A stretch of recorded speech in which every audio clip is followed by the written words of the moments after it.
Continua hoje a nossa série de mensagens em Filipenses. Hoje a gente entra no capítulo 1. Domingo passado a gente fez a nossa introdução olhando para Atos 16, porque tudo começou em Atos 16. Pode colocar, por favor, Alan. Então hoje a gente vai continuar falando e hoje nós vamos estudar capítulo 1, do versículo 1 ao versículo 3. Estudar uma carta, um livro todo das Escrituras, tem alguns aspectos positivos. A gente vai passar por algumas doutrinas, não tem como fugir delas. A gente fala de muitos temas variados e nós olhamos muitos aspectos.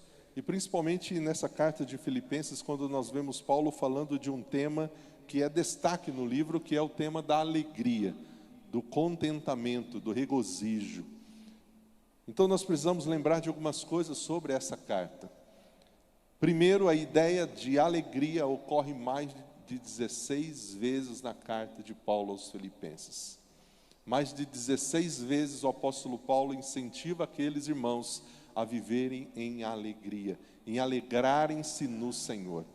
A epístola foi escrita pelo apóstolo Paulo durante a sua prisão em Roma. Há uma discussão se foi em Roma, em Éfeso, mas ele estava preso.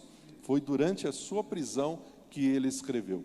Então, nós precisamos lembrar desse fato quando a gente lembra Filipenses. Ele fala tanto de alegria e a gente tem que lembrar que quem está falando de alegria é alguém que está preso, encarcerado. E Paulo ministrou em Filipos durante a sua segunda viagem missionária.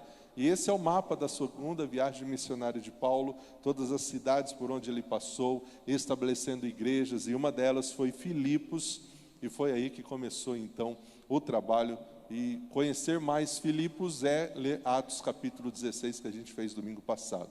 A gente está fazendo os slides nesse estilo, porque já serve de material para os líderes de PG, que a gente vai disponibilizar para eles também.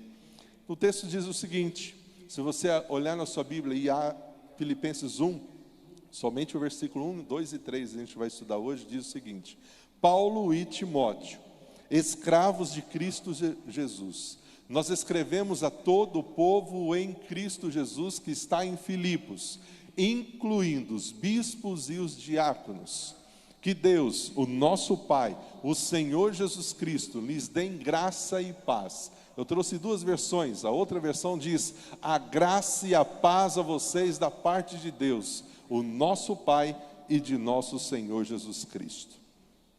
Então a gente vai ler esses dois versículos somente. Quando ele fala Paulo e Timóteo, a gente precisa lembrar quem era Paulo.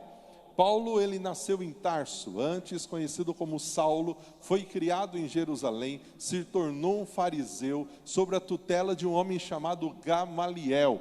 E Saulo, renomado fariseu, na sua época, perseguiu de forma zelosa os cristãos. Ele foi responsável pela morte de alguns cristãos, entregando esses cristãos à morte. Mas viajando para Damasco, para continuar a sua perseguição aos cristãos, lá em Atos capítulo 9, nós vemos Saulo tendo um encontro com Jesus e sendo aí transformado em apóstolo Paulo. E o perseguidor se torna agora perseguido, porque ele vai levar a mensagem do evangelho e também vai ser perseguido por isso. Ele teve um encontro com Jesus que aparece a ele numa luz brilhante. E aí nessa experiência ele conhece Jesus. Quem era Timóteo? Esse jovem pastor. Ele tinha uma mãe judia, ele tinha um pai grego, aprendeu as escrituras com a sua mãe Eunice, a sua avó Lóide, e o seu exemplo era tão positivo que a sua reputação chegava longe. Outras cidades ficavam sabendo da reputação deste homem. E olha a importância da educação bíblica, com princípios da palavra em casa. Ele foi ensinado pela mãe, pela avó. Ele foi um jovem líder da igreja primitiva, e Timóteo foi a prova de que um grande líder precisa ser liderado. Ele era o filho na fé do apóstolo Paulo. Mesmo sendo líder na igreja primitiva, ele era liderado, mentoreado pelo apóstolo Paulo, e não caminhava sozinho. Então esses são os dois personagens que aparecem nesse primeiro versículo, e olhando para esses dois primeiros versículos, nós vamos ver sobre o povo da alegria. Nós cristãos precisamos ser o povo da alegria, do contentamento, do regozijo. Mas como a gente vive isso? Quando a gente fala de alegria, no dicionário você vai procurar lá e você vai ver que alegria é o estado de viva satisfação, de vivo contentamento, de regozijo, de júbilo, de prazer. Alguém alegre é alguém que tem esse estado de uma emoção boa, cheia de satisfação, cheia de plenitude, cheia de confiança. E quando nós estamos alegres, nós temos a sensação de que nós devemos seguir em frente. Pode ver que quando a gente está desanimado, desmotivado, a sensação é que não dá para continuar seguindo em frente. Não dá para dar mais um passo. Mas quando a pessoa está vivendo nesse júbilo da alegria, nesse sentimento da alegria, a certeza que ela tem é sempre que vale a pena continuar seguindo em frente. Nós sentimos vontade de realizar coisas, de viver, quando nós estamos sendo pessoas que vivem alegres. E viver alegre não é viver dando risada o dia todo. Alegria e ser alegre é algo diferente de só dar risada. Você pode ver um vídeo numa rede social, dar risada daquele vídeo, sim, achar graça daquilo, mas continuar descontente, triste por dentro. Então, quando nós falamos de alegria, a alegria não é só uma opção da vida. A alegria é uma ordem de Deus para o seu povo. A alegria é um mandamento que nós devemos obedecer. O mandamento da alegria, ela está espalhada por toda a Escritura, de que nós, o povo de Deus, temos que ser o povo alegre, contente, feliz. Por que isso? Se nós temos dificuldades e lutas, porque nós temos o Deus Todo-Poderoso conosco, porque nós temos a salvação que Cristo nos oferece de graça. Isso já é o suficiente para que nós sejamos um povo alegre. As demais coisas, as tristezas, as lutas, os embates que nós enfrentamos, não podem tirar de nós a alegria que nós temos no Senhor. É por isso que Paulo aconselha aquela igreja a alegrai-vos diante das riquezas. Não. Alegrai-vos diante das oportunidades que aparecem para você. Não. Alegrem-se com a política. Não. É alegrai-vos no Senhor. Não é nas circunstâncias. É no Senhor. Portanto, para ter a alegria verdadeira, a alegria legítima, não passageira, mas algo constante, algo permanente, a Bíblia ensina que para nós encontrarmos essa alegria verdadeira, permanente, constante, nós precisamos crer em Jesus. Ele está vivo e só Ele pode nos dar. Você pode ter atitudes que estimulam a sua alegria. Você pode sorrir, abraçar, demonstrar afeto, pensar positivo. Se você procurar sobre esse tema, nos coaches da vida, na temática psicológica, você vai ver muitas atitudes que você pode usar para que você seja uma pessoa que seja estimulada a ter alegria. Mas como ter todas essas atitudes quando você está preso? Como alguém que estava preso consegue falar tanto de alegria? Se ele sabe que ele vai dormir, no outro dia ele vai acordar no mesmo lugar, na mesma cela. Como uma pessoa dessa continua tendo vontade de viver? Propósito, sonhos. Fala tanto de alegria. Paulo, nessa prisão, escrevendo essa carta, mostra para nós, querido, independente das circunstâncias que nós estamos passando, é possível sermos pessoas alegres e contentes no Senhor. A alegria é um estado emocional que serve para nos impulsionar, dar ânimo às pessoas, aumentando a capacidade de realizar coisas. Paulo estava totalmente privado de tudo isso, mas nada tirou dele a alegria que ele sentia em estar na presença de Deus. Ele se entristecia de não poder ir nas igrejas, de poder fazer contato com as pessoas, e por isso ele vai escrever. Ele começou a escrever cartas. Mas ele não se entregou à tristeza. Ele não se entregou ao descontentamento. Portanto, a primeira lição que a gente aprende olhando para esse texto é que as pessoas alegres, elas são servos. Paulo se apresenta aqui. Eu, Paulo e Timóteo, nós somos escravos de Cristo Jesus. Ele não só se apresenta como servo, mas ele se apresenta como escravo de Cristo Jesus. Paulo e Timóteo, com toda a bagagem que eles tinham, ao escrever uma igreja, eles se apresentam como servos, o menor de todos. Como isso é estranho hoje, quando nós vemos líderes querendo tanto títulos, né? Eu sou isso, eu sou aquilo, olha quem está falando com você, igreja.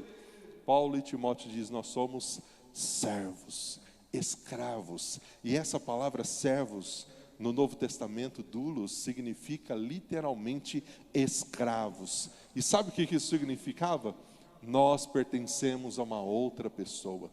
Paulo está dizendo, nós pertencemos a Cristo, nós não pertencemos a nós mesmos. A nossa vida agora, quem dirige é Jesus, nós somos escravos dele. Em outras partes do Novo Testamento, nós vemos que isso se aplica não apenas a Paulo, a Timóteo, mas todos nós devemos ser servos de Cristo, escravos de Cristo, entregar a nossa vida a Ele. Nós pertencemos a Ele, nós somos dele. Significa que você deve fazer tudo o que o seu mestre ordena, tudo o que ele quer que você faça, você precisa fazer. E é por isso que nós pedimos a vontade dele e não a nossa. É por isso que nós aprendemos que quando nós oramos, Senhor, seja feita a tua vontade. Nós agora somos servos, não somos mais donos de nada. Paulo agora, ele já está velho, enquanto Timóteo ainda é um jovem pastor. Timóteo, o filho na fé de Paulo. E que lindo ver ele e Timóteo junto. A juventude e a velhice, ligadas no serviço do melhor dos mestres.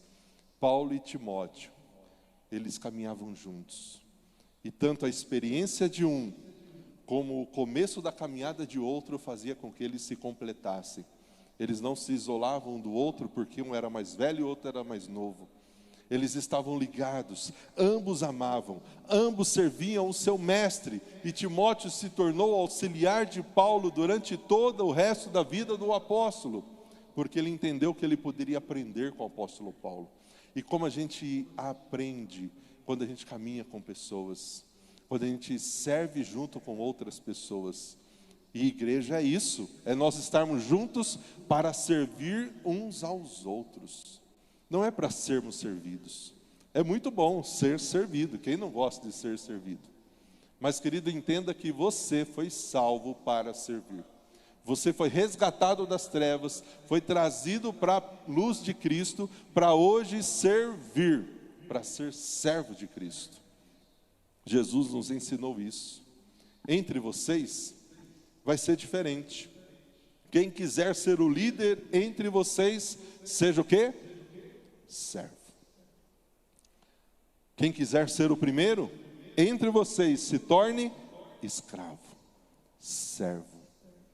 Pois nem mesmo o Filho do Homem veio para ser servido, mas para servir, dar a sua vida em resgate por muitos.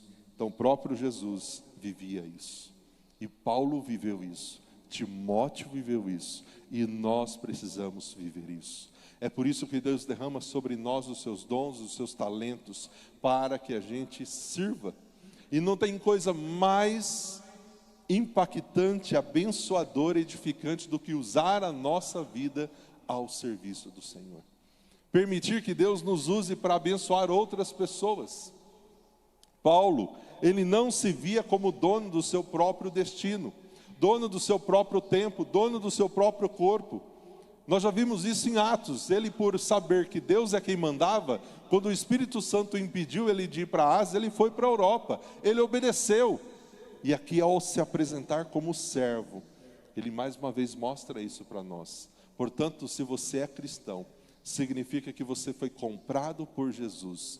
Teve um preço muito alto, o sangue de Jesus, para que você fosse salvo, lavado, e agora você está comprometido em obedecer a Cristo e fazer não algumas coisas, mas tudo o que Ele disser. Tudo. Mas a pergunta é: Cristo tem sido o seu Senhor? Ou Cristo é só o seu Salvador? Ele tem que ser seu Senhor. Será que existe algum aspecto da sua vida que você ainda não tem permitido o senhorio de Cristo? Nós precisamos permitir que o nosso Senhor Jesus, de fato, seja nosso Senhor. Isso não é fácil, por isso ele fala que nós precisamos carregar a cruz, renunciar a algumas coisas, porque seguir tudo o que ele quer vai exigir de nós renúncia. Paulo apresenta outra coisa: o povo da alegria, o povo alegre, são pessoas que são santas. Paulo e Timóteo não eram só escravos de Cristo Jesus, mas ele escrevia a todo o povo santo que estava em Filipos. E já que essa carta é para nós hoje também, Paulo escrevia para nós. Portanto, querido, você deve ser santo em Cristo Jesus. Mas pastor santo, eu entendi aquela outra coisa. Todos nós podemos ser santos. E a Bíblia em vários versículos fala, Deus falando, sejam santos porque eu sou santo. E ali não tem nada a ver de Deus falar que você tem que ser santista. Tem gente que fala, né, eu sou santista porque a Bíblia fala, sejam santos. Não, não é isso, querido. É ser santo no sentido de ser separado, diferente das coisas deste mundo. Você vai ter um outro comportamento. A palavra santo significa ser separado, diferente. Deus é santo e dia após dia nós vamos caminhando com Deus na sua palavra, na oração, e à medida que a gente vai crescendo, passando por experiências, algumas mais fáceis, algumas mais dolorosas, nós vamos gradualmente nos tornando cada vez mais santos nessa experiência real com Cristo. E é essa a ideia que Tiago nos fala, que Pedro nos fala, que o Velho Testamento fala, e que aqui Filipenses Paulo está falando, que nós precisamos ser santos, cada dia mais parecidos com Jesus, cada dia. Isso é a santificação, o processo de se tornar gradualmente mais santos como seguidor de Cristo. E isso é possível para nós hoje. Isso é possível hoje, sim. Tem como se tornar cada vez mais santo neste mundo perdido, pecador. Paulo não dirige a sua carta apenas aos melhores dos melhores. Paulo não está dirigindo a sua carta só aos líderes. Ele está dirigindo a toda a igreja. Ele está se referindo a todos os cristãos de Filipos. E em todo o Novo Testamento, santo é sinônimo de cristão. Então, querido, seja um santo na sua casa, seja um santo no seu trabalho, seja um santo onde você passar. E a ideia é, não que as pessoas vão te reverenciar, acender vela para você, fazer procissão para você, mas as pessoas vão olhar para você e vão falar, ele tem algo diferente. É a luz de Cristo em você que vai fazer com que as pessoas vejam que há algo diferente em você. Nós precisamos ser santos. Eles foram chamados de santos não porque eles eram diferentes, não porque eles eram pessoas que tinham títulos, mas porque eles estavam conectados em Cristo. E todos que estão conectados em Cristo são santos por causa de Cristo, o único que satisfez toda a santidade de Deus. Por que a gente tem que ser santo em Cristo? Porque Cristo Jesus foi o único verdadeiro santo, porque ele não pecou. Nós pecamos, nós falhamos. Por isso que para nós é um processo chamado santificação. Mesmo depois de salvo, a gente continua pecando. E a gente busca Deus cada vez mais. Separados por Deus, o nosso Pai. Salvos por Deus Filho. Santificados por Deus Espírito. Querido, não existe santidade sem Jesus. Não tem como ser santo se nós não lermos a palavra. Não tem como ser santo se nós não oramos. Não tem como ser santo se nós não buscamos ser cheios da presença de Deus na nossa vida. Mais uma coisa que a gente aprende nesses dois versículos. Pessoas alegres, elas estão em Cristo Jesus. Não tem como viver essa alegria verdadeira, plena, se nós não estivermos em Cristo Jesus. Se sua alegria estiver nas riquezas, você corre o risco de logo, logo você estar triste, porque a riqueza acaba muito rápido. Se sua alegria está na saúde, você corre o risco de logo, logo você estar triste, porque a nossa saúde ela é muito esquisita. Tem hora que a gente está bem, de repente a gente já está mal. Um mosquitinho que pica você. Quem já teve dengue aqui? Quem já teve dengue? Só um? Onde? Só um. Mas não, é bom dengue, não é? A gente fica tão... um corpo... Que coisa esquisita, você fica todo quebrado, todo dolorido, até o cabelo parece que dói, uma coisa esquisita, uma picadinha de um mosquito, né? Não é mosquita que nem a Dilma fala, é um mosquito. Você já fica todo, mas a gente só consegue essa alegria de verdade em Jesus. Paulo e Timóteo, deu uma gemida aqui. Paulo e Timóteo, escravos de Cristo Jesus.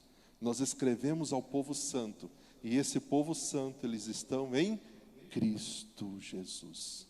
Cristo Jesus, a nossa alegria tem que estar em algo maior. Quando morremos para os nossos pecados, a nossa vida está escondida em Cristo Jesus.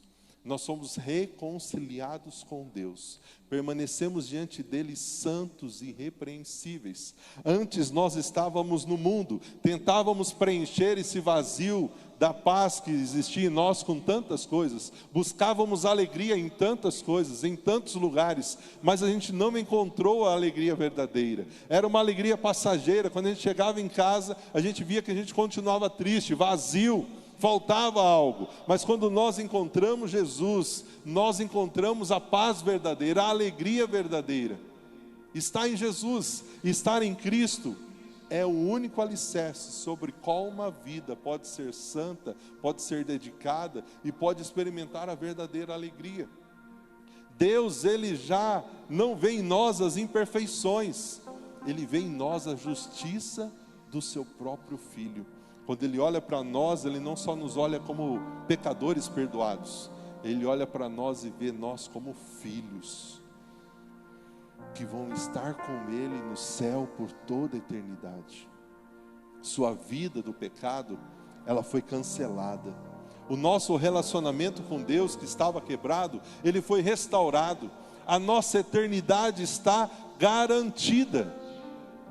Quinta-feira nós estávamos ali naquele velório, nessa mistura de sentimentos, tristeza porque uma pessoa que nós amamos partiu, mas alegres porque a nossa esperança em Cristo nos dá a plena segurança de que um dia nós nos reencontraremos, e que ela agora está experimentando algo que nós aqui neste mundo não vamos conseguir experimentar, e é lá a nossa morada eterna. Portanto, aceite o desafio de viver uma vida para a glória de Deus. John Piper, grande pastor batista, teólogo, grande homem de Deus, ele escreveu: Deus é mais glorificado em você quando você está mais satisfeito nele, quando você está vivendo em contentamento, em satisfação, quando você está feliz com aquilo que ele já te deu, você está glorificando a Deus. Quando nós não conseguimos glorificar a Deus com contentamento, com a satisfação, porque a gente nunca está satisfeito com aquilo que Deus nos deu, nós não estamos glorificando Ele. Pessoas alegres estão debaixo da graça. Paulo, ele faz uma saudação: graça e paz. E quando a gente olha essa palavra graça, você recebeu graça abundante e merecida. Mas essa graça que Paulo fala aqui não é a graça salvadora, é a graça sustentadora. Ela foi derramada sobre nós e sobre todos aqueles que buscam a Deus. Graça é algo bom porque foi dado a nós, e a pessoa que recebe, ela não merece. Nós não merecemos a graça, mas Deus, ele é tão bom que ele dá a nós mesmo sem nós merecermos. Deus é generoso. Deus quer te abençoar diariamente com a sua graça, com a sua graça. Por isso Paulo diz: graça e paz, essa paz interior. Se você procurar essa paz interior no Google, você vai achar um monte de coisa estranha, esquisita, de meditação, de coisas que você tem que fazer para ter essa paz interior. E não é dessa paz interior maluca que eu estou falando, querido. Quando ele fala graça e paz. Deixa eu ficar aqui. Quando ele fala graça e paz, essa paz que ele está falando é uma paz que só Jesus pode nos dar. Só Jesus. Pior do que as circunstâncias difíceis do lado de fora é ter um coração perturbado do lado de dentro. Não sei se você já conversou com pessoas assim. Talvez o seu exterior está tudo bem, tudo organizado, tudo dando certo, mas dentro dela a perturbação, a angústia, a inquietação. Essa paz interior é a tranquilidade que vem de uma vida de paz com Deus. Quem ama Jesus não precisa ficar ansioso. Quem ama Jesus não precisa ficar com medo do futuro, porque sabe que Deus está no controle. Leia o Salmo 27. Olha o que fala os primeiros versículos do Salmo 27. Eu sei que diante de uma realidade de tempestade, viver tudo isso é um desafio. Mas lembre que quem está falando isso, quem está desejando para essa igreja a graça e a paz, é alguém que estava preso, que poderia ficar totalmente sem nenhuma paz interior, perturbado, questionando, murmurando, e ninguém, nem mesmo a prisão, tirou dele essa paz. E por isso ele diz àquela igreja, que a graça e a paz do Senhor esteja sobre vocês. Nas situações mais difíceis, você pode encontrar uma paz que está além do nosso entendimento. Muitos se desesperam para resolver os seus problemas, perdem de vista a única coisa que realmente nos ajuda na hora da adversidade. A melhor coisa para fazer diante de problemas é manter a paz e o bom ânimo. É você manter o controle, o autocontrole. Porque se você não fizer isso, na hora das dificuldades você faz besteira, você toma atitude que não devia tomar, você fala o que não devia falar. Então a melhor coisa que a gente tem que fazer é manter a paz e o bom ânimo. Dar a paz é algo que Jesus faz. Não se aterrorizar e não ficar agitado é algo que nós fazemos.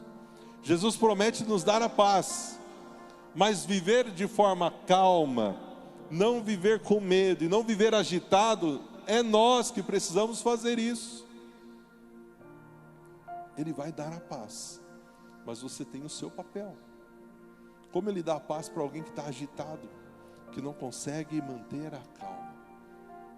Eu lhes deixo um presente, a minha plena paz, e essa paz eu lhes dou. Eu estou dando um presente para vocês, que o mundo não pode dar para vocês. Portanto, não se aflijam, nem tenham medo. João 14, 27.